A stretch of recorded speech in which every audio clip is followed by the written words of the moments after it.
I'm really, really happy to introduce our speaker today.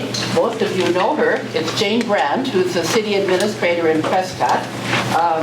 She's actually worked for the city for, I think, 21 years, yes. 7 of which she has been the city administrator, and I know for a fact that for many years before that she was asked to consider that job, and she kept turning it down, probably for good and sufficient reasons. But finally, she obviously was the best one around, and people prevailed on her, and she took it, and I think you've been doing a really good job under sometimes very difficult situations and circumstances. So she's been always willing to come to community groups and talk about the city. So if you're ever wondering about anything in the city or what's going on in the city, now would be a good time.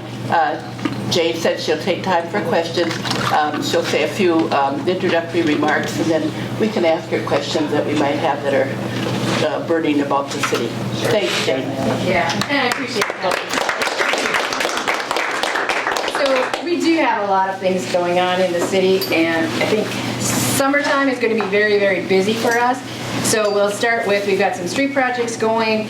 We're finally tackling Lake Street. We've been looking at Lake Street, well, ever since I've been there, so for over 20 years. It was 2 years ago we did an assessor's plat, which helped us to define who owned what properties, because that's the older part of town, and there were some issues with where property lines lie. So that's a $2.5 million project. It started out probably, when we looked at it 20 years ago, it was barely over $1 million at that time. So you can see how costs have gone up. Pearl Street, north of Highway 10. Pearl Street, north of Highway 10, they're still on septic and wells there. But we do have a developer who's coming in, and they're going to be putting up some homes, and then we have a couple of other people who are going to be building homes. Doc Laney's old property up there has gotten sold, and so there are a couple of houses going in up there. So we're going to put water and sewer up there. We're not going to do the full curb and gutter on that street. We're just looking at making it a rural road just like it is now. The way the water runs up there, we just want to make sure all the stormwater kind of gets where it's going. So you'll see a lot of construction going on here in Prescott during the summer. We're actually going to do a borrowing. It's over a $3 million borrowing that we're going to be going for, and we're starting a process with that right now. So it's been exciting and fun and a bit challenging, to say the least. So, and as we move up, we're looking at our riverfront, and I'm so excited. We wrote a $1.2 million grant with the Department of Transportation.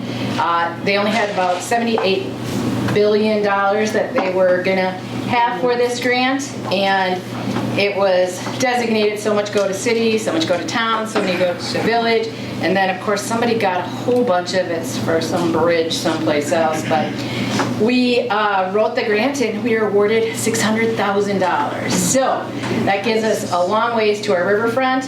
What we're looking at right now is we're doing an assessor's plat down there also, because the railroad and the city's properties are kind of meshed together.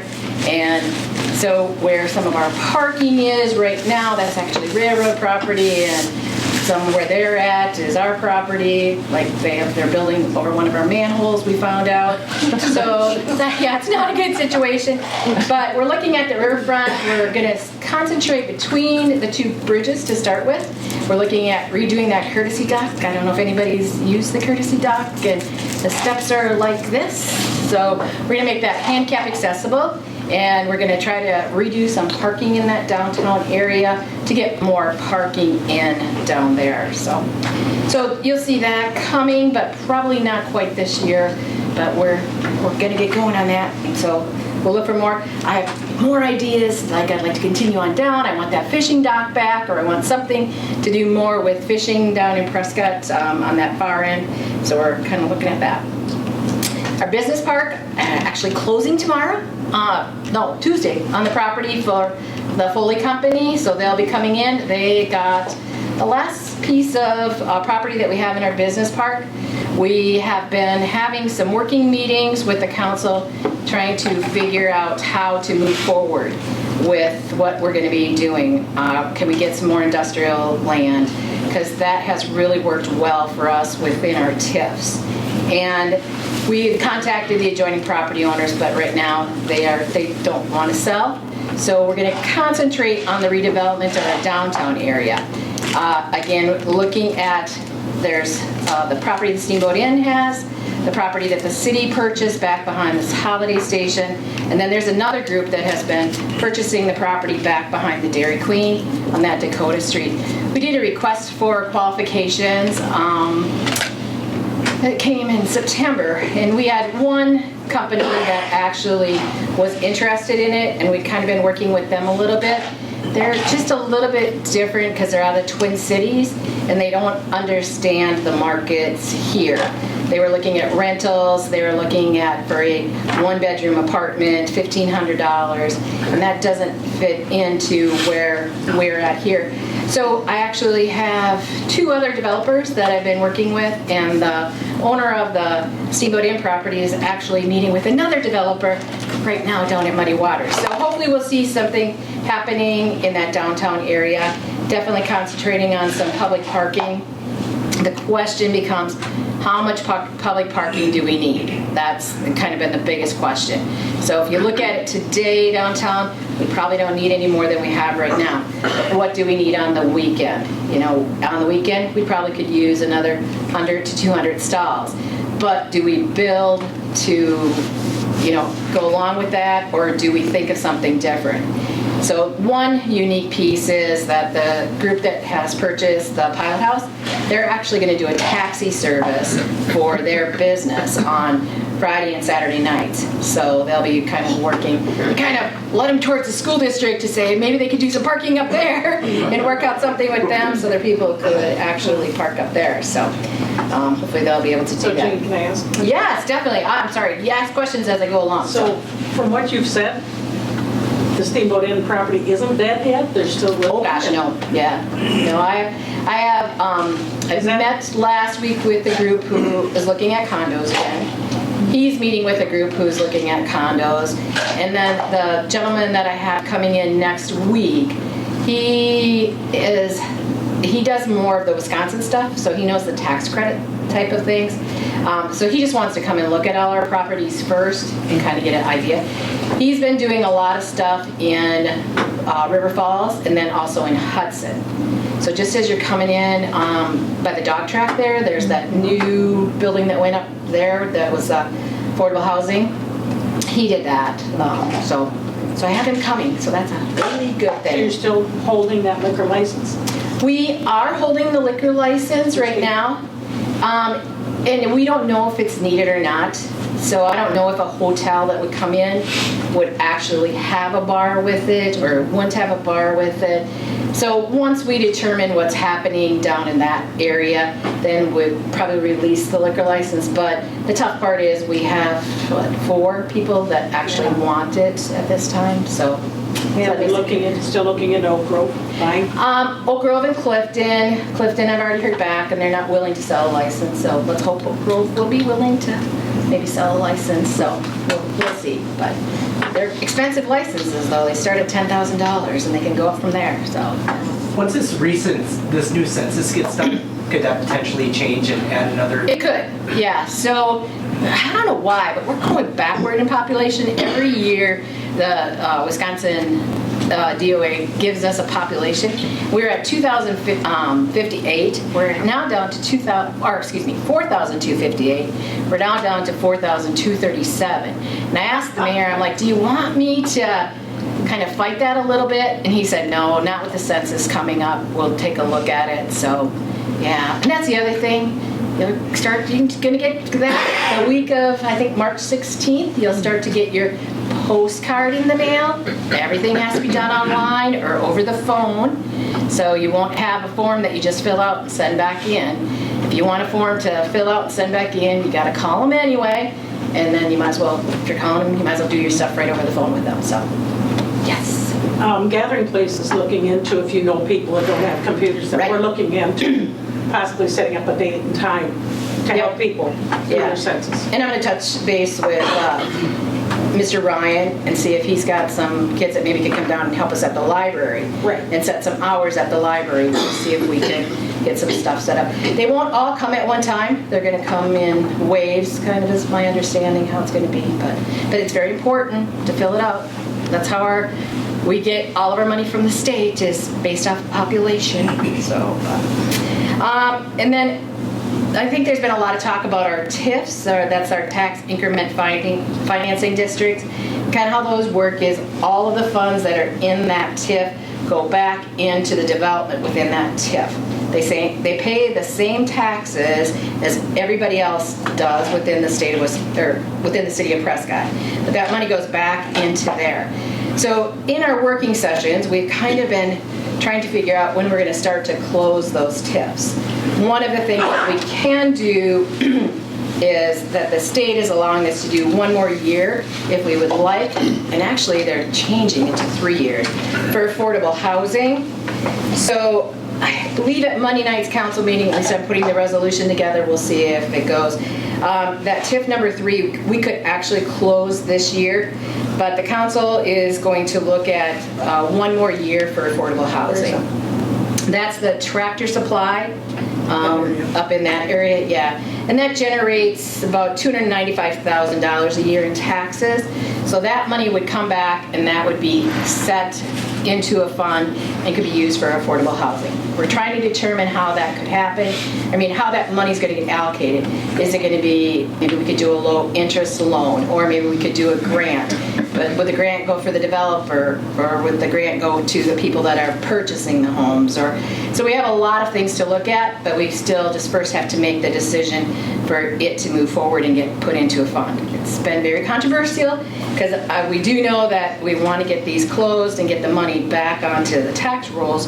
And so we were doing just some figuring to try to figure it out.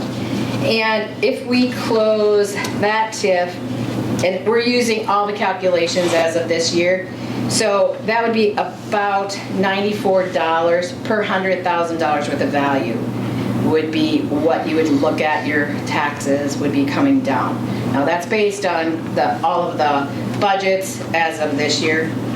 If and when you close, and we're going to do that, it would be $4.43 when we close all our TIFs based off of what we're looking at right now. So it would be $443 per every $100,000 worth of value that your taxes would go down with those TIFs. So that's really what the TIFs are designated for. The 1.5 we want to close pretty fast because that's our biggest TIF. We get over $1 million a year in taxes off of that one. And so we kind of want to get that one closed. And I think we were looking at 2023, I think, is that year that we're going to close that one.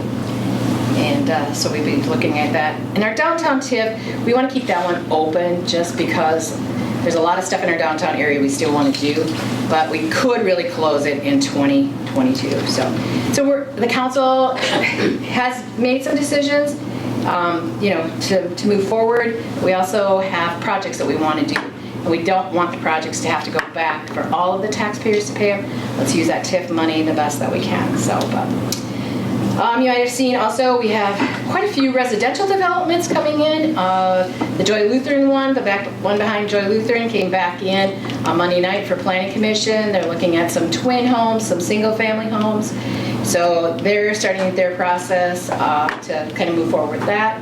We met with the Great River subdivision last night as staff to take a look at that. They're looking at coming in with 24.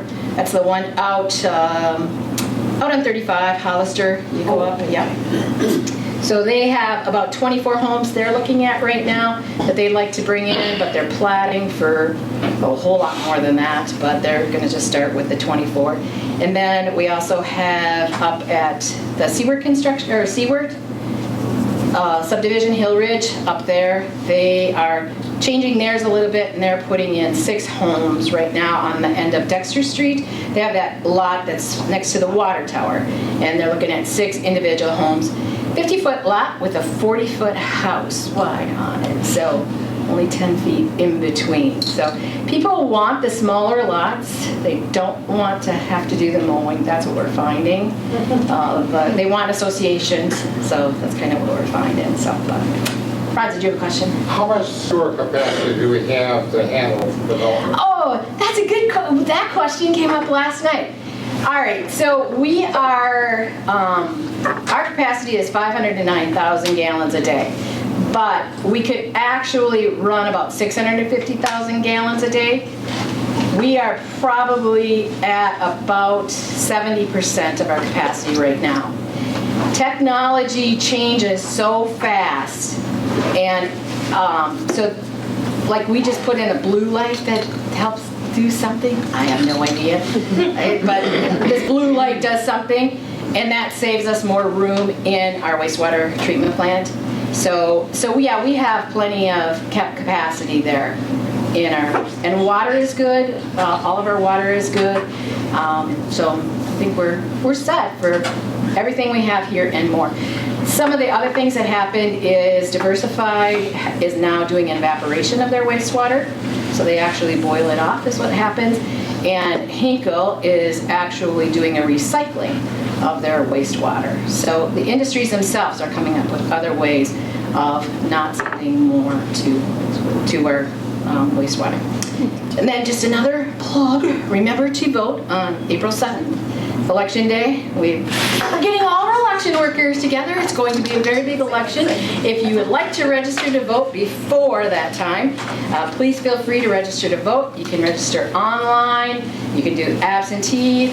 I'm hoping that for the November election, they'll have something like Minnesota has with the early voting, where you can actually vote early and put it into the machine. And I think that will save us some headaches on the actual election day. So lots going on in the city, and I'm open for questions if anybody has anything. So.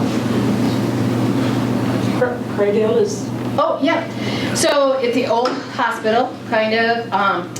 So they had stepped away for a little bit, and now they're back, and they are actually demoing the inside of the building. They're going to leave the structure as it is. They thought at one point they were going to take the building down, but now they're demoing inside the building. And then they'll be coming back, and they'll be looking at, I think it's 40 units altogether, 30 of which are going to be assisted, and 10 of which are going to be memory care. So. If I can remember my numbers right, but that's about where they're at. So no senior living on the horizon? Depending on the person that I'm bringing in for the other one, he does the senior housing stuff. He knows how to get those tax credits and everything. So he would be looking at that possibly for that. We've been meeting kind of with the Prescott Housing Authority. They have some additional land up there. So we've been talking to them about could we do some type of a building up there. Where would that be, Jane? What is there? The Housing Authority, so where the Manor. Yeah, the manor. Manor. Manor. Yeah. North of, or east of it. Yeah, it would be east of it. Yeah, of Watertown. right. So looking at something there with them to see if they could do a building there. My understanding is they would like to get a management team in to actually manage all of the other two facilities too. If somebody comes in, they'd be looking at that and kind of going there. So What's the timeline on assisted living? the one for here, I don't know yet. I have a developer's agreement out to him right now because we granted him $25,000. We granted the development $25,000, and he hasn't gotten the developer agreement back to. But if they keep up on it, I would think it would be this fall. That's probably what they're looking at. So To have it ready? Mm-hmm. Because they're not taking down the building. They're just refurbishing everything on the inside is what they're doing. So yes. How about over by the dollar store? Weren't they gonna do something? Yeah. They were going to do, there was two groups actually that were looking at assisted and memory care. And the group that had that, they dug into the soils. So those soils have to be removed. They weren't compacted when those soils were brought in. So all that soil has to be taken out of there, and then new soil has to be brought back in and compacted. So that was probably about a $250,000 price tag. Just to get the site back up. to Yeah, where- right. And the developer understands that. I mean, he does development all over in the Woodbury area, And right now, that's at the bottom of his list of things to do. He'll just pay the taxes on it. So a developer owns it right now? Yes. Gotcha. Mhm. Yep. Yep. Yes. Do you know if at the Croydale property they're doing any radon testing before they get going? Oh, I'm sure they'll do all that testing. Because they had to do all of the stuff for the asbestos and all of that. That's all Because been in Prescott's in the testing. area where there's Yep. high radon in a lot of places. Yep. So if you need a kit, get a kit from Pierce County Public Health. I know. Yes. Franz, did you have a question? Yeah, I was wondering about the downtown there. You talked about looking at developers for city property. Is there any consideration, I thought there was been consideration of what the downtown, total downtown should look like in 10, 15 years or something? Any long-range plans for that? Or? We've talked about it. I would love to do something that's called Connect Communities. And it's actually, or there's another one that's called Main Street Project. And actually what it is that you have somebody from the state that can come in and they'll sit down with you and they'll go through your whole downtown area. What's your downtown area going to look like? What are you looking at for the future? And they'll do all of that. But there's, of course, a fee associated with it, and the council's not willing to take that fee on right now. There had been some discussions at the council meeting, the last council meeting, about what do we want the look of downtown to be? Do we want to keep that historic look? So if you look at the buildings, a lot of the buildings are the rounded building. Do we want to keep that kind of look going in our downtown area, and how can we work through that? So a lot of it's got ahead of us. So like with this new group that came in with the pilot house, you're going to see the roll-up garage doors on their building. They're going to try to put a deck around the backside and on the side. They just roll up the garage doors, and that's how you get out to the decks and stuff. So it's gotten ahead of us with what our downtown is going to look like and how we're going to maintain that downtown feel. So I don't think you can underestimate the parking situation. It's traumatic, and no, it's not bad today, and it wasn't bad last month, but people in this town do make their money in the summer. We put a 100-seat restaurant next to me with no additional parking anywhere, and the taxi service, I just don't know that many people that will use that, honestly. I mean, I just can't imagine it, or they're not living in town, I don't know where they're coming from, but the parking situation is terrible. yeah, and we understand that, and that's why some of that riverfront, we're looking at different parking down there, additional parking, trying to work with the railroad to get some of their land. What we're proposing is a 50-foot strip right along the railroad is what they would own. Right now, they own a whole lot more of that grass area in there. So we're proposing to do just that 50-foot strip. Trying to get away from the railroad to answer anything for you is near impossible. But, part of that would be we would put fencing up along that 50-foot strip and direct everybody to the crossing so that we'd have everybody going across at the crossing.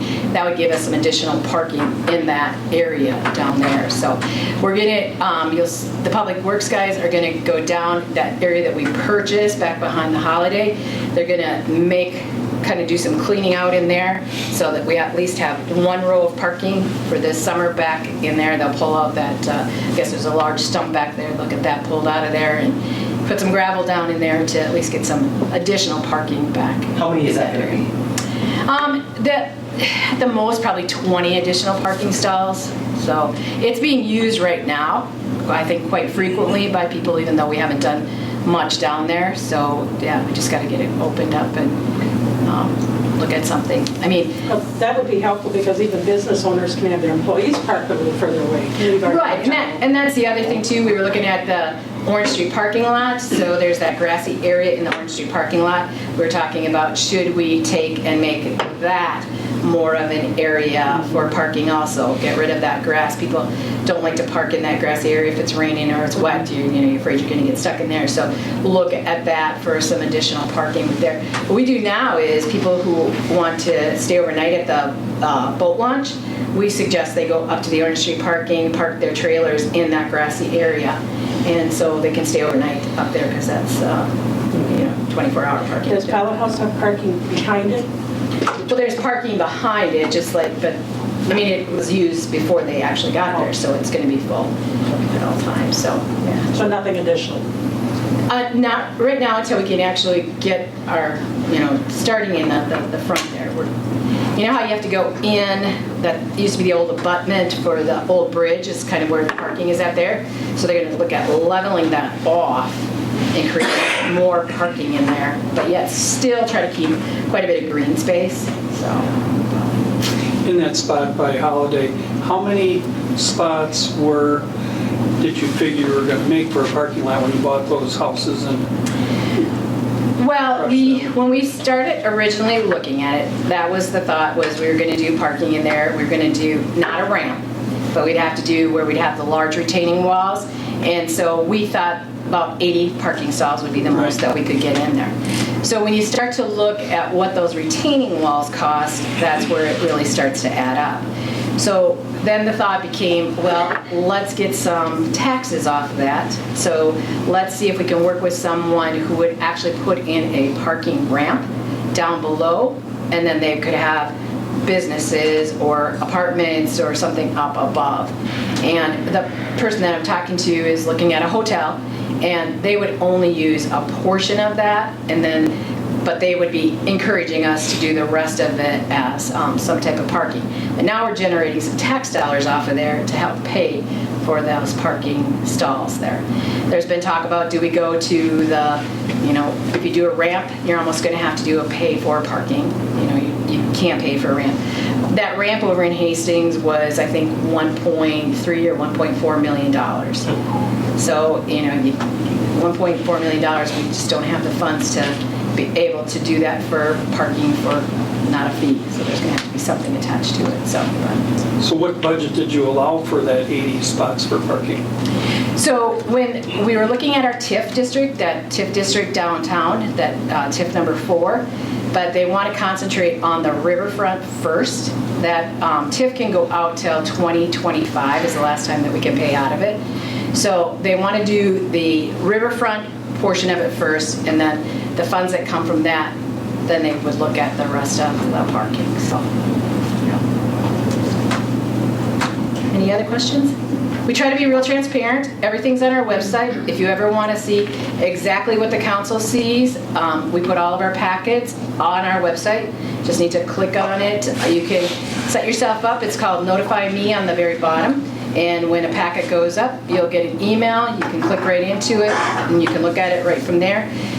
The only thing that doesn't go on is our closed session items, but otherwise, everything else is there. Love to have people at the meetings. So you've officially sold the Historic Center to? We have not. You have not yet? No. There's been a letter that went out to the Welcome Heritage Center board to make an offer if they would like to purchase the building for $1. So that's kind of where we're at with that. Yeah. Well, thank you very, very much. Oh, you're welcome.